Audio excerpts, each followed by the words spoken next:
Okay, if you haven't heard the news like I didn't when it broke, Sega is developing two big budget titles, and it could be Jet Set Radio and also Crazy Taxi.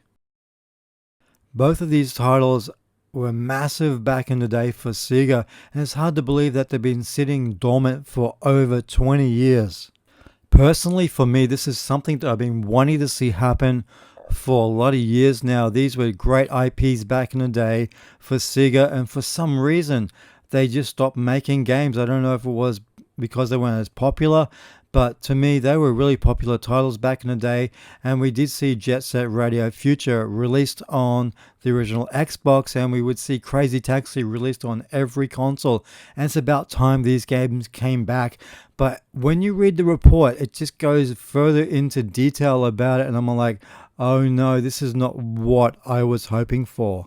It's hard to believe, but they're saying that Crazy Taxi has been in development for about a year already, and this could be released within the next couple of years. So Boomerang reports that Sega is looking at a fortnight business model for both titles, aiming to develop recurring revenue source and build online community. So I don't know what this actually means. Will we see a game like Jet Set Radio, where if you want to have some spray paint, you got to actually pay real money for it? Because this is going to tie in, I think, with the NFTs, which is something that I don't want to see in gaming. But I think the reality is Sega's really seriously looking at this, especially with the Fortnite style of business model.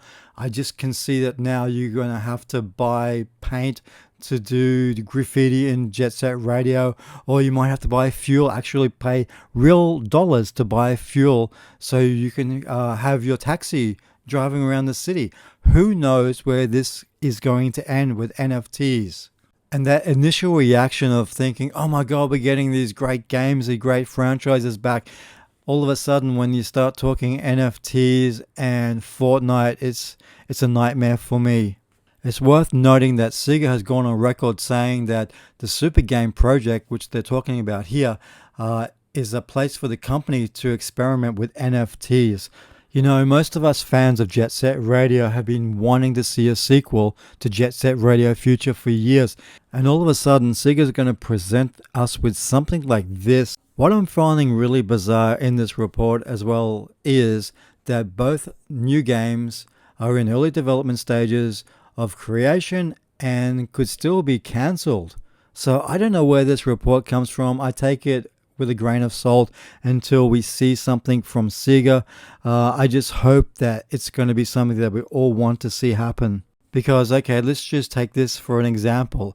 If Sega expects me to buy cans of paint for Jet Set Radio or fuel to drive around the city of Crazy Taxi, I am definitely out. So what do you guys think down below? Do you think this could be a reality? Because this is what I think Sega wants to do. They want to generate revenue, online revenue, and I guess you could have sponsors in there. You could have all these different costumes you could buy with real money. I just don't like the way it's going. Leave a comment down below. Let me know what you think about this. This is a really odd story. We are going down the path of NFTs. I've seen a lot of companies backflip on this.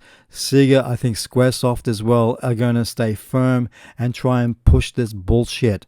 So leave a comment. Let me know what you think about this. Until next time, thanks very much for watching. See ya.